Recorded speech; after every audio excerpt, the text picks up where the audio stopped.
Hello students, how are you students. इसके पहले मैंने आपको Hitler's rise to power topic पढ़ाया था। आज का जो टॉपिक है वो है डिस्ट्रक्शन ऑफ डेमोक्रेसी। पहले वाले में आपने ये पढ़ लिया था कि किस तरह से हिटलर धीरे धीरे अपने आप को पूरे जर्मनी में उसने फेमस किया और फिर बाद में कैसे वो डिक्टेटरशिप को उसने ऑब्टेंड कर लिया, कैसे प्राप्त कर लिया।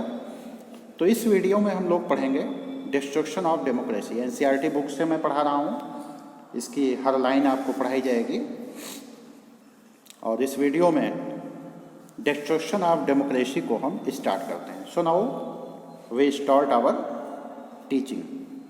देखिए, ऑन 30 जनवरी 30, 1933 में प्रेसिडेंट जो थे हिडेनबर्ग, उनका नाम है, उन्होंने ऑफर कर दिया।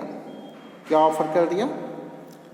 वहाँ का जो पोस्ट था, इस पोस्ट को, किस पोस्ट को? चांसलर की पोस्ट को, ये चांसलर का एक पोस्ट होता है।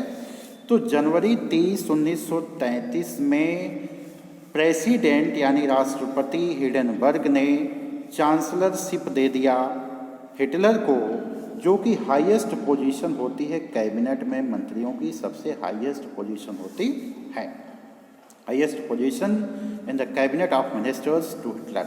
अब हिटलर को क्या मिल गया? चांसलरशिप मिल गई। कहाँ की मिल गई? जर्मनी की। हिटलर अब एक तरह से जर्मनी का चांसलर हो गया, उसको ये चांसलरशिप मिल गई।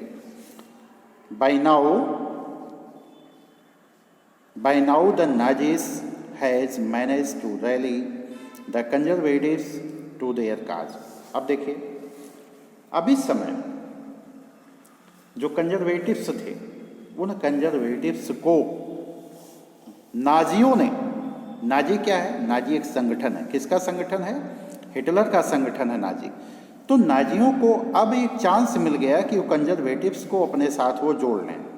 बात समझिएगा, कंजर्वेटिव को वो अपने साथ क्यों जोड़ना चाहते थे? क्योंकि कंजर्वेटिव जो कंजर्वेटिव थे वो बिल्कुल ही डेमोक्रेसी के क्या थे? बिल्कुल अपोज करते थे और इनको यही व्यक्ति चाहिए था, ये भी डेमोक्रेसी को डिस्ट्रक्ट करना चाहते थे। तो इन्होंने कंजर्वेटिव्स को अपने साथ जोड़ लिया। तो अब कंजर्वेटिव प्लस नाजी, ये दोनों एक साथ हो गए और चांसलरशिप किसकी हो गई? हिटलर की हो गई। ठीक है, यानी कि अब हिटलर के अपोज करने वाले जो भी होते थे वो तो रहेंगे ही, लेकिन नाजियों को अब कंजर्वेटिवों का साथ मिल गया। अब ये कंजर्वेटिव और नाजी मिलकर के जो है डेमोक्रेसी का क्या कर देंगे? विनाश कर देंगे। जैसा कि टॉपिक में लिखा गया, टॉपिक में ही है ना कि डेमोक्रेसी का ये क्या करेंगे? अब विनाश कर देंगे, क्योंकि डेमोक्रेसी ये हटा देंगे तो डेमोक्रेसी ही इनके रास्ते का रोड़ा है। डेमोक्रेसी जब ये हटा देंगे तो बहुत ईजिली जो है आगे अपना काम ये कर लेंगे। तो यही है कि by now the Nazis had manage to rally conservatives to their cause, यानी अब अपने काज में, अपने कारण में वो सफल हो गए। उन्होंने इनको मिला लिया। किसको मिला लिया? कंजर्वेटिव्स को मिला लिया। कंजर्वेटिव कौन होते हैं? कंजर्वेटिव वो होते हैं जो डेमोक्रेसी का विरोध करते हैं, वो मोनार्की सिस्टम को लाना चाहते हैं। देखिए, हैविंग एक्वायर्ड पावर को एक्वायर करके, यानी पावर आ गई अब हिटलर के पास। Hitler set out dismantle the structure of democratic rule. Hitler ने क्या किया कि डिसमेंटल करना स्टार्ट कर दिया। डिसमेंटल का मतलब होता है धूमिल। क्या करना स्टार्ट कर दिया? धूमिल। यानी एक तरह से वो अब जो डेमोक्रेसी है, डेमोक्रेसी को वो मिटाना चाहता था। जो डेमोक्रेसी पॉपुलर हुई थी, उस डेमोक्रेसी को वो डिसमेंटल करना चाहता था, हटाना चाहता था। A mysterious fire that broke out in the German parliament उसी समय जर्मन पार्लियामेंट में पता नहीं कैसे आग लग गई, कोई जानता नहीं था, ठीक है। इन फरवरी फैसिलिटेड हिज मूव। अब जर्मन पार्लियामेंट में आग लग गई तो जर्मन पार्लियामेंट में आग लगने से इसको और भी रास्ता मिल गया, है ना। अब पार्लियामेंट में अपने आप ही आग लग गई, यानी डेमोक्रेसी का जो टेम्पल कहा जाता है वो अब धीरे धीरे क्या हो गया, उसमें आग लग गई जो है। तो आग लगने से अपने आप ही जो है देखिए रास्ता इसका क्लियर हो जा रहा था। ये fire decree of 28 February, fire decree यानी अग्नि अध्यादेश एक जारी हो गया 28 फरवरी 1993 में, ठीक है। इनडेफिनेटली सस्पेंडेड सिविक राइट्स, जिसमें सिविलियन के राइट्स को क्या कर दिया गया, जैसे राइट्स उनका था freedom to speech, press, assembly होना एक जगह, है ना। वाइमर कॉन्स्टिट्यूशन ने, जैसे इंडियन कॉन्स्टिट्यूशन हमें राइट देता है, इंडियन कॉन्स्टिट्यूशन हमको 6 फंडामेंटल राइट दिया हुआ है ना, तो उसी तरह से जर्मनी में भी वाइमर कॉन्स्टिट्यूशन ने जो राइट दिया था प्रेस की स्वतंत्रता और स्पीच देने की स्वतंत्रता, ठीक है, और एक जगह इकट्ठा होने की स्वतंत्रता, सबको उसने हटा दिया, सस्पेंड कर दिया सबको जो है, ठीक है, सिविलियन राइट को हटा दिया। Then he turned his arch enemies, इसके बाद हिटलर किधर मुड़ा, अपने कट्टर शत्रुओं यानी कम्युनिस्ट की तरफ मुड़ा। कम्युनिस्टों को वो अब कैप्चर करना स्टार्ट किया। Most of whom were hurriedly packed off the new establish concentration camp, उनके लिए कंसंट्रेशन कैंप बनवाया, एक ऐसी जगह बनवाया जहाँ पर ले जा कर के सारे के सारे जो उसके मतलब कट्टर शत्रु थे, जो कम्युनिस्ट थे, उन कम्युनिस्टों को ले जा कर के उस कंसंट्रेशन कैंप में उसने बंद कर दिया। इसके बाद क्या किया, the repression of communist were severe, यानी कि बिल्कुल ही कठोर उसने अत्याचार करना स्टार्ट किया। किसके ऊपर, उन कम्युनिस्टों के ऊपर, क्योंकि कम्युनिस्ट जो थे उसका ये मानना था कि कम्युनिस्ट उसके कट्टर शत्रु हैं। आउट ऑफ सर्वाइविंग 6808 अरेस्ट, 6808 लोग अरेस्ट किए गए, है ना। डसलडोर्फ सिटी से, डसलडोर्फ सिटी में 500,000 पॉपुलेशन थी, 500,000 मतलब 1 मिलियन में लगभग क्या नाम है कि 10 लाख होता है, तो 500,000 का मतलब 5 लाख हो गया। तो 5 लाख लोग जो थे डसलडोर्फ सिटी में रहने वाले 5 लाख लोगों में जो है 1440 यानी 1440 जो है वो कम्युनिस्ट अकेले थे। They were however only one among the 52 type of victim prosecuted by the Nazi across the country. पूरे कंट्री में 52 लोग, 52 टाइप के यानी कि 52 टाइप्स के लोग जो है वो पकड़े गए, उन पे कठोर कार्रवाइयाँ हुई जो है, उनके साथ बर्बरता हुई जो है। और इसके बाद ऑन 3 मार्च 1993, 3 मार्च 1933 को फेमस इनेबलिंग एक्ट पास हुआ। यह एक अध्यादेश, एक विधेयक लाया गया जो है, इस विधेयक ने उसकी डिक्टेटरशिप को और भी इस्टेब्लिश कर दिया, और भी उसके पैर एकदम जम गए। It gave Hitler all the power, Hitler को इसने सभी पावर्स दे दिया, ठीक है।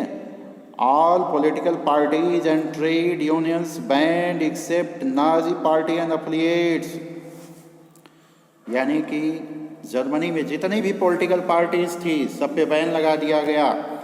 सभी यूनियन को, सभी जो संगठन था उस पर बैन लगा दिया। केवल नाजी पार्टी और उसके कुछ जानने वाले लोग जो उसके सपोर्टर थे, means Nazi and his supporters, Nazi plus supporter केवल उस समय चल रहे थे, और बाकी लोगों को उसने बैन लगा दिया, बाकी लोगों को उसने तबाह कर दिया जो है, बाकी लोगों को।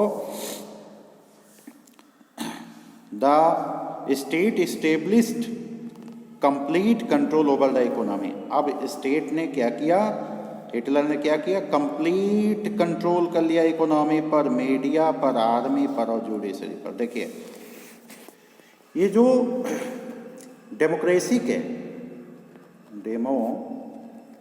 के जो स्तंभ होते हैं, उन स्तंभ को, जैसे क्या स्तंभ होते हैं भाई, पहले तो आग लग गई, किस में लगी, वहाँ की पार्लियामेंट में, जर्मन पार्लियामेंट, तो पार्लियामेंट का काम खत्म हो गया। इसके बाद इसने पार्लियामेंट के बाद क्या होता है, मीडिया होती है, मीडिया को भी इसने कंट्रोल कर लिया, ठीक है। और आर्मी भी अब उसके पास आ गई, आर्मी। और आर्मी के बाद जो है जुडिशरी जो होती है, जो कि मतलब एक तरह से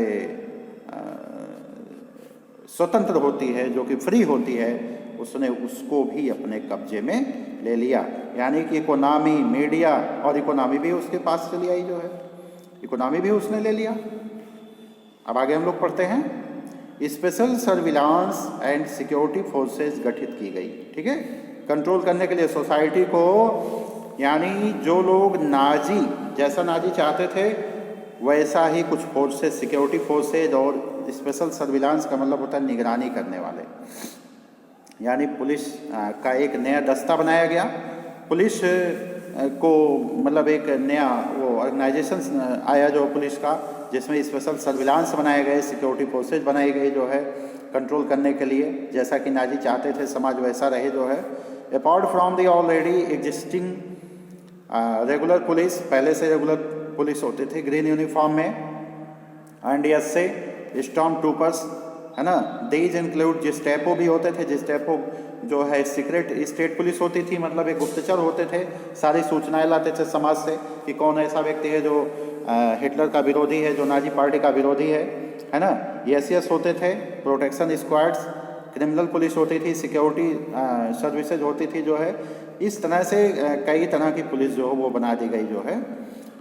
it was straw constitutional power of these newly organise forces. इन फोर्सेज को बहुत ज़्यादा पावर दी गई जो है ना, ये कि मतलब जो भी लोग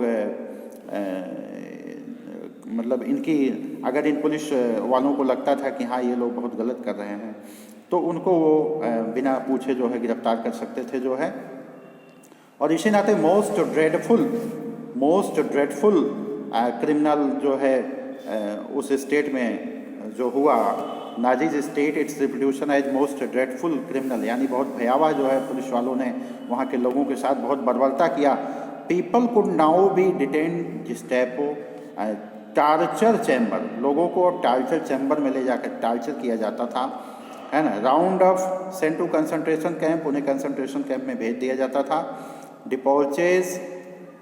डिपोर्टेड एट विल और arrested without any legal procedure, मतलब जैसे पुलिस वाले आए और उनको लगा कि यह व्यक्ति नाजियों के खिलाफ कुछ कर रहा है या कोई भी वो कर रहा है, तो पुलिस को इतनी पावर होती थी, वो बिना कुछ कहे, बिना कुछ पूछे, बिना कुछ बताए वो लोगों को अरेस्ट कर लेता था।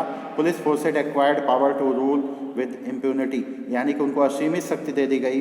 और इस असीमित शक्ति से पुलिस वाले जो है क्या करते थे, बिल्कुल ही जिसको चाहते थे उसको वो अरेस्ट कर लेते थे। तो अब हमने यहाँ पे ये देखा स्टूडेंट्स कि हिटलर जो है अब धीरे धीरे वो पूरी जर्मनी को जो है कैप्चर करता जा रहा था। पूरी जर्मनी को उसने अपने मुट्ठी में कर लिया था जो है, जर्मनी को उसने कैप्चर कर लिया था।